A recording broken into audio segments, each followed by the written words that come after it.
ఇబ్బంది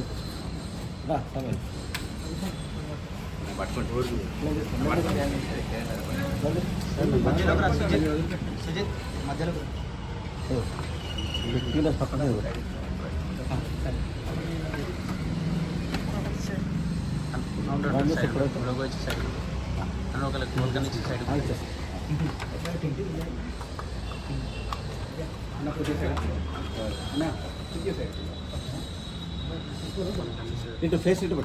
నిన్నటి దినాన అభినవ గాడ్సే నేర చరిత్ర గల్లటువంటి వ్యక్తి,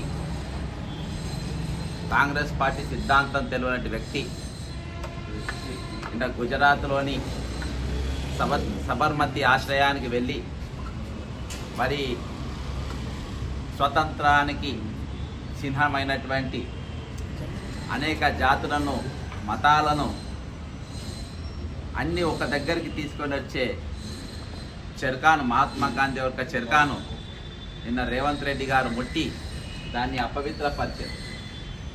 ఈ చెరక మహాత్మా గాంధీ గారు మాట్లాడుతూ అన్నాడు, ఈ చెరక ఒక బాంబు కంటే బలమైనదని, ఈ చెరక అహింస మార్గాన్ని సూచిస్తుందని, హిందూ, ముస్లిం, సిక్, ఇసాయి అనే విభిన్న దారాలను ఐక్యం చేసి ఒక దారంగా, ఒక వస్త్రంగా తయారు చేస్తుందని, అంతేకాకుండా దాంతో ఒక ఉపాధి కల్పించే దిశగా ఆ రోజు విదేశీ వస్త్రాలను బహిష్కరిస్తూ మహాత్మా గాంధీ గారు మన బట్టలను మనమే తయారు చేసుకోవాలని ఈ చెరక పట్టుకున్నాడు. ఈ చెరక చాలా పురాతనమైనది అయినప్పటికీ దీన్ని ఆచరణ తీసుకునే వ్యక్తి మహాత్మా గాంధీ గారు. మరి ఇది మన గౌరవానికి ప్రతీక, మన ఆత్మాభిమానానికి ప్రతీక.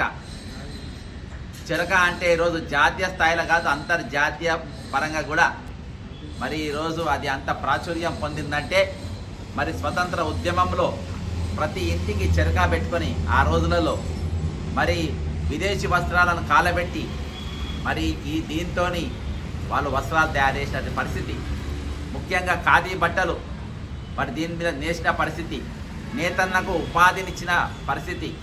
కానీ ఈరోజు ఇదే రేవంత్ రెడ్డి గారు మరి ఏ గాడ్సే తుపాకీ గుండు మహాత్మా గాంధీ పొట్టలోకి దూసుకుపోయినటువంటి అర్థనాదం చేసిన ఆ అరుపులు కారకులైనటువంటి గాడ్సే వారసుడు అభినవ గాడ్సేగా ఉన్నటువంటి రేవంత్ రెడ్డి గారు ఈరోజు మరి దాన్ని మరి ఆ చెరకాను ముట్టుకొని అపవిత్రపరిచిందని నేను ఈరోజు క్షీరాభిషేకం చేసిన.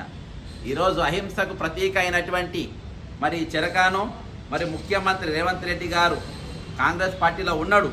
కానీ కాంగ్రెస్ పార్టీ మా నరనరాలలో ఉన్నది, మా రక్త ప్రతి బిందువులో ఉన్నది, మా ఆలోచనలో ఉన్నది, మా పనులలో ఉన్నది. కానీ ముఖ్యమంత్రి గారు అయినప్పటికీ ఈరోజు కాంగ్రెస్ సిద్ధాంతం ఆయన దగ్గర లేనే లేదు.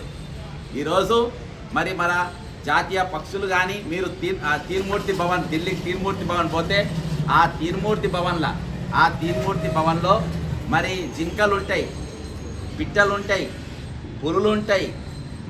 మరి జవహర్లాల్ నెహ్రూ గారు మరి వాటితోని స్నేహం చేసినటువంటి పరిస్థితి, ఉడతకు పాలు దాగిపించిన చరిత్ర. మరి ఈ ముఖ్యమంత్రి గారు ఏం చేస్తున్నారు? జింకలను చంపుతున్నారు, నెమళ్ళను చంపుతున్నారు, పశువులను చంపుతున్నారు, పక్షులను చంపుతున్నారు. ఏంటంటే అది ఆర్టిఫిషియల్ ఇంటెలిజెన్స్తో తయారు చేసినటువంటి బొమ్మలని చెప్తారు.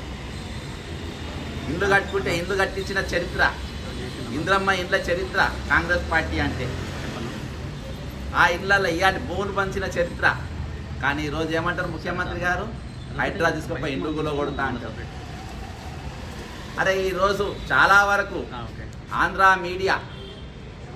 మీడియా ఈరోజు ఈ ఇల్లు కూడగొట్టడాన్ని కానీ లేకుంటే మరి జాతీయ పక్షులు కానీ మన వన్య మృగాలను చంపుతూ ఉంటే మరి అవి చూపించలేని పరిస్థితులలో చిన్న ఛానల్ చూపెడితే వాటి గురించి బాజాప్తా అసెంబ్లీలో ఏ భాష మాట్లాడిన ముఖ్యమంత్రి రేవంత్ రెడ్డి గారు, ఏ అర్హతతో చెరక ముట్టుకున్నాడు ఆయన. కాబట్టి ఒక్కసారి ఆయన మాట్లాడిన భాష అసలు మహాత్మా గాంధీ ఆశ్రమంలో, నేను ఆశ్రమంలోనే తరబీదు పొందినటువంటి వ్యక్తిని, చెరకా చుట్టినటువంటి నేర్పు మీనాక్షి నటరాజన్ గారు ఇప్పుడు ఎవరైతే మనకి ఇన్ఛార్జ్గా ఉన్నారో ఆమె బట్టలు ఇయాలి కూడా ఆమె బట్టలు ఆమెనే నూలుకుంటుంది, ఆమె బట్టలు ఆమెనే తయారు చేసుకుంటుంది. ఆమెతో నేను ట్రైనింగ్ అయిన వ్యక్తిని. ఒకసారి రేవంత్ రెడ్డి గారు అసెంబ్లీ సాక్షిగా మాట్లాడిన పదము ఈరోజు యావత్ దేశాన్ని కాదు కాంగ్రెస్ పార్టీ కార్యకర్త అంటే ప్రతి ఒక్కరు సిగ్గుపడే భాష.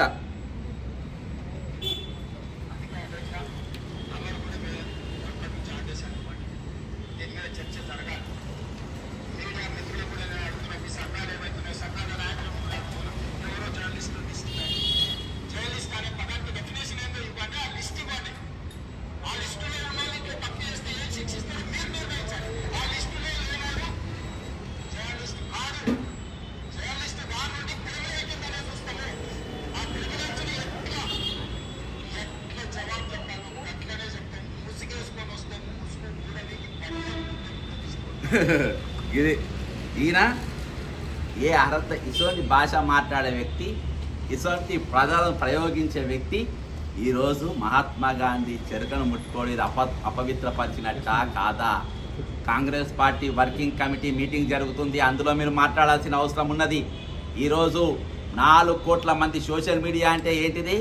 సోషల్ మీడియాకు జర్నలిస్టులకు తేడా ఉంటుంది. సోషల్ మీడియా తెలంగాణలో ఉన్న ఫోన్ పట్టుకున్న ప్రతి వ్యక్తి సోషల్ మీడియా వ్యక్తి. ఈరోజు సమాజంలో జరిగిన రుగ్మతాల మీద ఒక వీడియో తీసి ఒక సమస్య పైన మాట్లాడినా, ఒక ట్వీట్ పెట్టినా, ఒకరు మాట్లాడినా, ఒక చిన్న రెండు పదాల ఒక రీల్ పెట్టినా కానీ అవన్నీ కూడా సోషల్ మీడియా కిందకే వస్తాయి. అవన్నిటి కూడా మాట్లాడే హక్కు 4 కోట్ల మందికి ఉన్నది. ఈ 4 కోట్ల మంది కూడా ఈరోజు జర్నలిజం అనేది పూర్తిగా ఈరోజు కొంతమంది కబంధ హస్తాలలో ఉన్నది.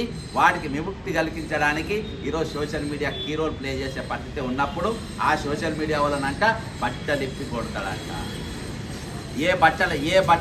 ఏ నేతనైతే తయారు చేసినటువంటి బట్ట, ఎందుకంటే మిషన్ల మీద తయారైనాయి కదా. కాబట్టి ఈరోజు కృత్రిమంగా ఒక చిత్రం తీసుకోవడానికి, ఒక ఫోటో తీసుకోవడానికి, ఒక వీడియో తీసుకోవడానికి నువ్వు చెరకా పట్టుకున్నావు కానీ చెరకా బట్ట నువ్వు వేసుకోలేదు, చెరకా మీద తయారైన దారం నువ్వు వేసుకోలేదు, నువ్వు ఆ ఖాదీ వేసుకోలేదు. ఖాదీ చరిత్ర తెలియదు, కాంగ్రెస్ పార్టీ చరిత్ర తెలియదు, చెరకా చరిత్ర తెలియదు, మహాత్మా గాంధీ చేసిన త్యాగాల గురించి తెలియదు, స్వతంత్రం కోసం జరిగిన బలిదానాల గురించి తెలియదు, తెలంగాణ ఆత్మగౌరవం గురించి తెలియదు, తెలంగాణ ఆత్మగౌరవం కోసం 1200 మంది విద్యార్థులు చేసిన బలిదానాల గురించి నీకు తెలియదు. కానీ మాట్లాడతావు. ఎందుకు మాట్లాడతావు? అనుకోకుండా వచ్చింది. ఈ రాష్ట్రంలో ఎవరైనా క్రిమినల్ అని చెప్పుకోవాలంటే నీకంటే నంబర్ 1 క్రిమినల్ ఎవ్వరు లేరు. నువ్వు నంబర్ 1 క్రిమినల్వు, నువ్వు దొంగవు, నువ్వు క్రిమినల్ అని చెప్పని కూడా భయపడే పరిస్థితి ఈరోజు తెలంగాణ సమాజం తీసుకొని వచ్చింది. నువ్వు చెప్పినట్టే బట్టలిప్పి కొడుతున్నావు. ఈరోజు జర్నలిస్టులను బాజాప్తా బట్టలిప్పి తీసుకుపోయి నువ్వు కొట్టిన పరిస్థితి తీసుకొని వచ్చినావు. మొన్న చెప్పుల దండలు వేయించినావు నువ్వు నీ గాడ్సే పార్టీ బండి సంజయ్ అనుచరులతో కలిసి నువ్వు చేతులు కలిపి, నీ పోలీసులతో చేతులు కలిపి బట్టలిప్పి కొట్టించినావు గిరీష్ దారమ్మని గారిని.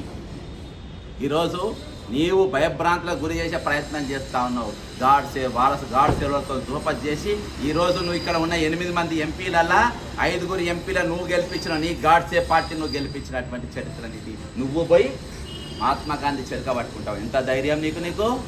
దీని గురించి కాంగ్రెస్ పార్టీ ఎందుకు ప్రశ్నించది? ఎందుకు మాట్లాడదు? దీంతోని మొన్న ముగ్గురాలను చంపుతావు, లగిచెర్ల భూబాధితులను చంపుతావు. ఈరోజు ఎవరు మాట్లాడితే వాళ్ళని, ఎవరు ప్రశ్నిస్తే వాళ్ళ గొంతులేసి తొప్పుతావు. ఈరోజు నీకు ఏ అధికారంతో చెరక పట్టుకున్నావు. కాబట్టి ఈరోజు నేను పొద్దుగాలకెళ్ళి చూస్తున్నా, ఈ గాంధీవాదులు, కాంగ్రెస్ పార్టీ ఉన్నోళ్ళు, లేకుంటే ఖాదీ ధరించేటోళ్ళు, ఖాదీ మీద ప్రేమ ఉన్నోళ్ళు ఏ ఒక్కరైనా స్పందిస్తారేమో అనుకున్నా. ఎవరు స్పందించలే. అంటే ఒక రెడ్ హ్యాండ్ ఓటుకు నోట్లు ఇచ్చేటప్పుడు రెడ్ హ్యాండ్ దొరికినటువంటి వ్యక్తి, పోలీసు వాళ్ళు మెడల గల్లా పట్టుకొని గుంజుకోపోయిన వ్యక్తి ఈరోజు ముఖ్యమంత్రిగా అయి కుర్చీలో కూర్చోగానే నువ్వు neat and clean Nirma blue అయిపోయినావా? నిర్మాతం కడివాడిలోనే అయిపోయినావాను.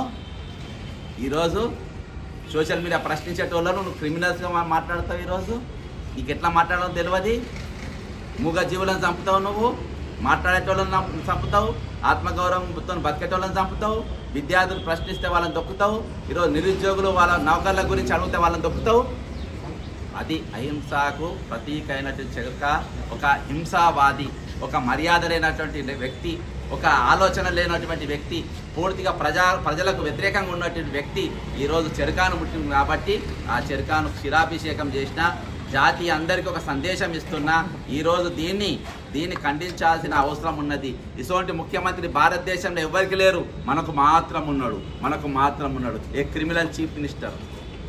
ఈరోజు మహాత్మా గాంధీ జైలుకు పోయిండు కాబట్టి నేను కూడా జైలుకు పోయినా, అందుకని నేను చెరకా ముట్టుకున్నాను అంటాను. అరే బాబు, మహాత్మా గాంధీ జైలుకు పోయింది స్వతంత్రం కోసం, నువ్వు పోయింది దొంగతనం చేసిపోయినావు. ఓటుకు నోటు రెడ్ హ్యాండ్ ఇస్తే గల్లా పట్టుకొని గుంజుకపోయిన ఆ కేసులో పోయినావు. నువ్వు మహాత్మా గాంధీ లెక్క పోలే. చాచా నెహ్రూ జైలుకు పోయిండు, నేను కూడా జైలుకు పోయినా, ఆయన కూడా స్వతంత్రం కోసం పోయిండు పిల్లగా.